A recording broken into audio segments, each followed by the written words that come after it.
Hi, hello, good morning po sa inyong lahat. Dito naman tayo sa ating morning devotion. Sama-sama nating pagbulay-bulayan ng salita ng Diyos. Dito lang, si Jesus ang kasama. Manood, makinig, isa puso ang kapangyarihan ng salita ng Diyos at nang maranasan ang pagpapala ng Diyos.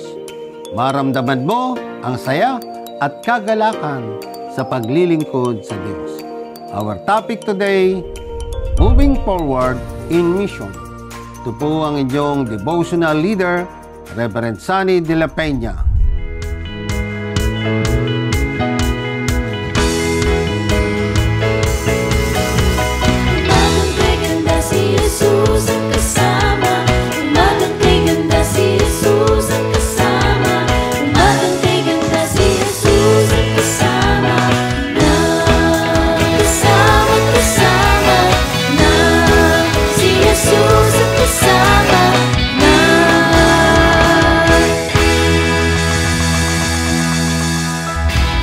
Ang ating pong teksto ngayong umaga, therefore go and make disciples of all nations, baptizing them in the name of the Father, and of the Son, and of the Holy Spirit, and teaching them to obey everything I have commanded to you.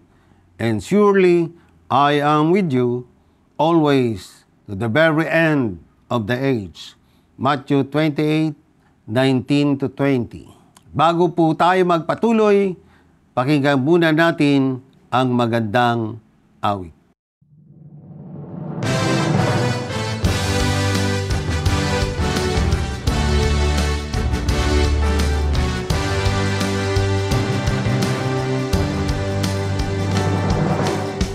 Majesty, worship His majesty. Unto Jesus be all glory, honor, and praise.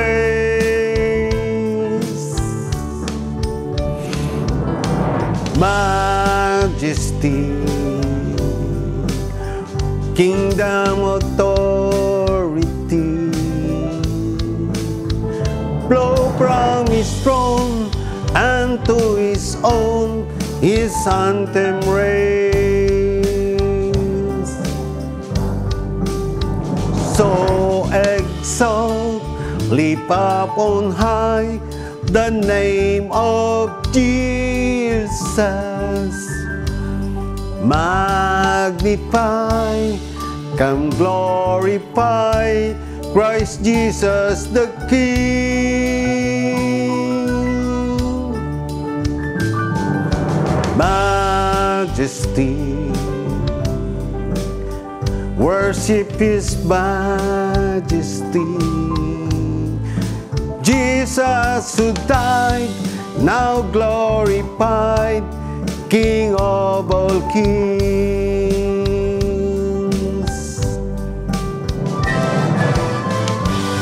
Yes, Lord. Hallelujah.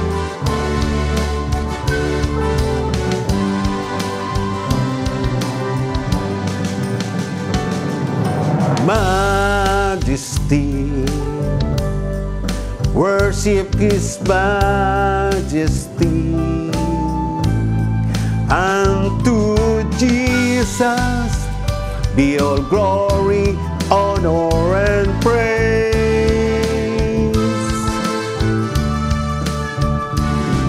Majesty, kingdom, authority, flow from His throne and to His home, His anthem reigns. So exalt, lift up on high the name of Jesus.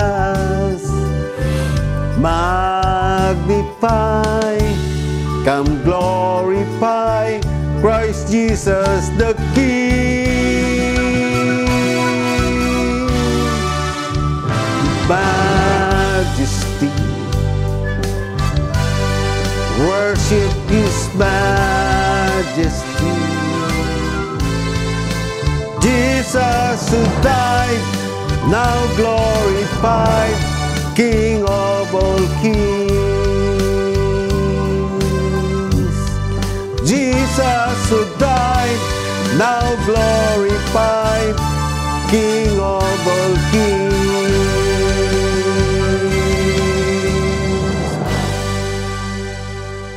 Tayo po ay manalangin. O Diyos na mga pangyarihan, sa muli na naman po ay nasa morning devotion ang iyong abang lingkod sa gawain ito. Puspusin mo ng Espiritu Santo. Hawakan mo ako, God, at patuloy na ikaw magsalita sa aking buhay. Nawa ang mga nanunood, nakikinig sa online, o Panginoon, ay patuloy na ikaw ang siyang salita mo ang tumimo sa kanilang puso at isipan at patuloy nilang magagamit sa pang-araw-araw nilang buhay. Sa iyo ang papuri, pasasalamat at kalwalatian. In Jesus' name we pray. Amen. So mga kapatid, ito po ang ating topic ngayon. Ano ang ating misyon? Ano ang dapat nating tungkulin sa misyon at ano ang plano at layunin ng Diyos tungkol sa pagbabahagi ng Ebanghelyo sa mga lusip. Ngayon, tutukan natin ang misyon ng Diyos para sa bawat isa sa atin bilang mga individual at gayon din bilang isang simbahan. Isang misyon na tinawag tayo ng Diyos upang maging bahagi. Isang misyon ng paglilingkod. Sa pagpapatuloy ng ating life is a journey. Yan. Gusto kong hikayatin ka at isaalang-alang na may plano ang Diyos.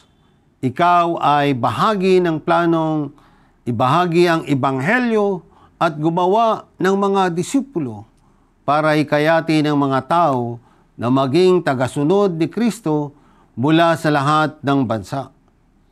Ang iyong buhay ay isang patotoo na kung ano ang ginagawa at ginagawa ni Jesus sa iyong buhay at ito ay makapangyarihan. Hindi ito imposibleng misyon. Hindi ka tinawag ng Diyos para mabigo. Tinawag ka ng Diyos para gawin ang isang bagay na kaya mong gawin. Bibigyan ka ni Jesus ng kakayahan sa magitan ng kanyang banal na Espiritu. Habang lumalabas ka ng may pananampalataya upang ibahagi ang mensahe. Ang mensahe ay matatagpuan sa pinakadakilang aklat na nasusulat, ang Biblia. At ito ang magagamit halos lahat ng dako. Ang inyong misyon ay gawin kung ano ang iyong nilikha at iniligtas upang gawin. Ibahagi ang Ebanghelyo ni Kristo sa mga nasa inyong impluwensya. Maniwala ka man o hindi, ang mga pastor, ministro at missionary sa ibang bansa ay hindi lamang ang tinawag upang maabot ang mundo ng mensahe ni Kristo. Nais ng Diyos na lahat tayo ay may bahagi. Ngayon, nais kong mabawi natin ang isang bagong init sa ating espiritu para sa pag-abot sa mga nawawala upang makilala nila si Kristo. Paano magagawin ang iyong misyon?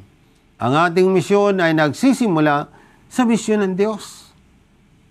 Kaya ano ang misyon ng Diyos? Maraming iba't ibang pagbanggit ng misyon sa Diyos sa Biblia. Tinuro ni Jesus ang kanyang mga disipulo, sa kanyang mga disipulo ang tungkol sa kanyang pagiging puno ng ubas. Sa pagtuturong ito, ang mga mananampalataya ay tinutukoy bilang mga sanga. Ang misyon ng isang sanga ay nanatiling konektado sa puno ng ubas at maging produktibo at mabunga. Ang mananampalataya ay tinawag upang ibahagi ang Ebanghelyo. Sa magitan ng pagbabahagi ng Ebanghelyo ay tinutupad natin ang misyon sa pamamagitan ng pagiging productive natin.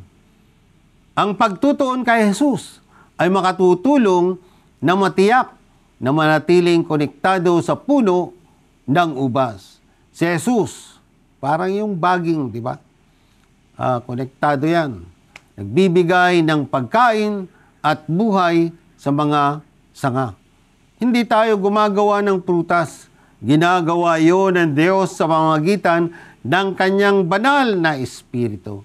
Ngunit tayo ay nakikibahagi tulad ng isang daluyan ng pag-ibig, biyaya at awa ng Diyos sa mga nangangailangan.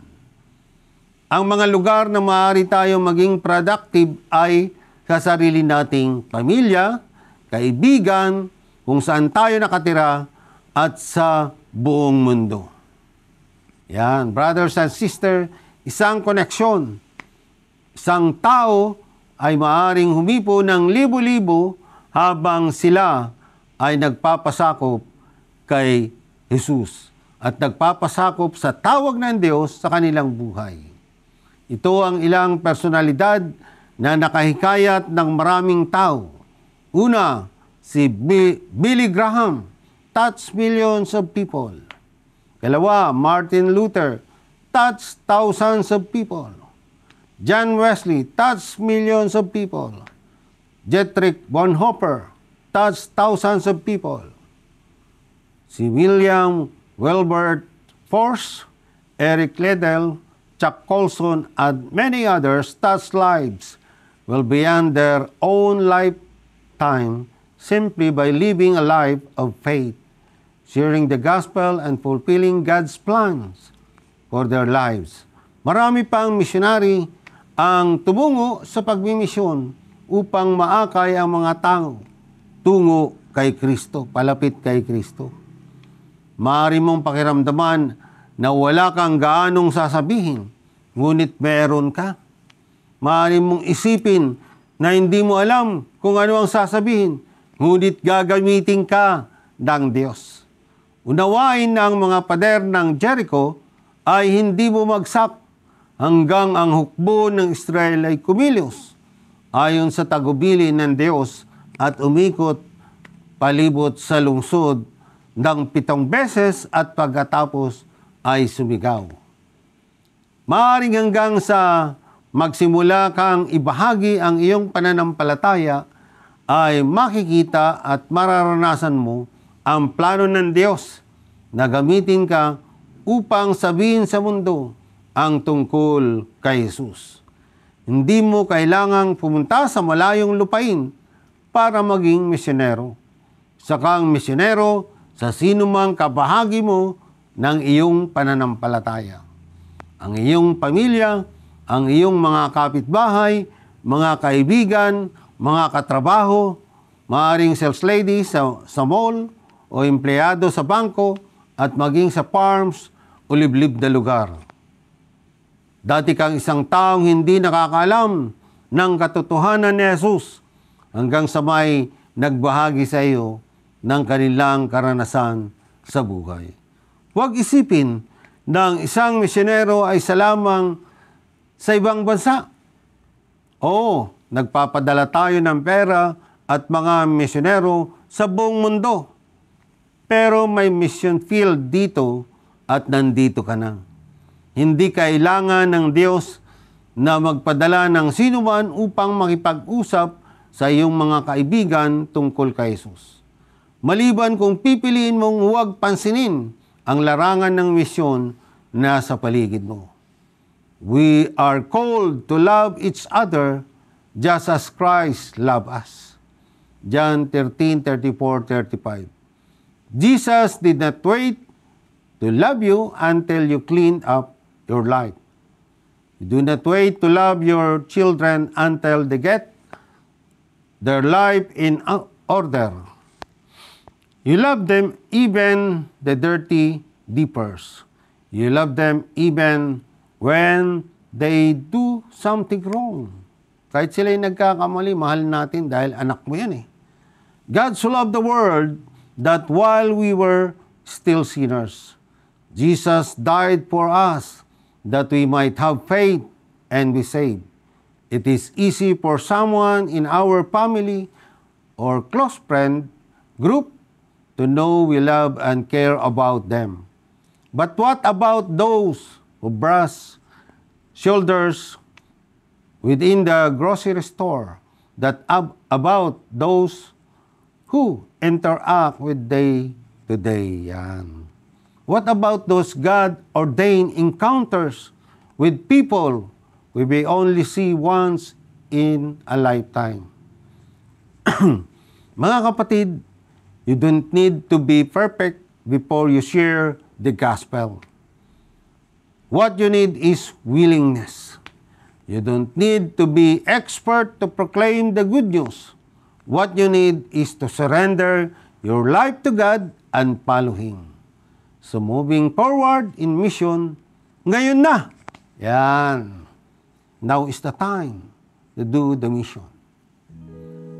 Shout out sa lahat ng may birthday at wedding anniversary. Yan. Tayo po ay mananalangin para sa inyo. Pagpalain at ingatan kayo, Lord, ng Diyos ang mga taong nagdaraos ng kanilang kaarawan sa linggong ito. Ingatan sila at ang kanilang pamilya, ang kanilang mga relatives and friends. At nawa, O Lord, ay ilayo sila sa anumang mga karamdaman at sakit at ibuhos ang mayamang pagpapala. Gayon din sa mga nagdaraos ng wedding anniversary ay mahabang pagsasama ang sumainyo at patuloy na pagbubuo ng maayos na pamilya na mayroong Diyos na sumusubaybay. Sa Diyos ang papuri at pasasalamat. Amen. Yan, brothers and sisters, sumapit na naman ang ating sandali sa ating ministry na si Jesus ang kasama. Pansamantala tayong magpapaalam at magbabalik tayo sa susunod na Friday. Inanyayahan po kayo na mag-like and subscribe at pindutin din ang bell button para lagi tayong updated sa mga bagong video. Happy weekend! Bye-bye!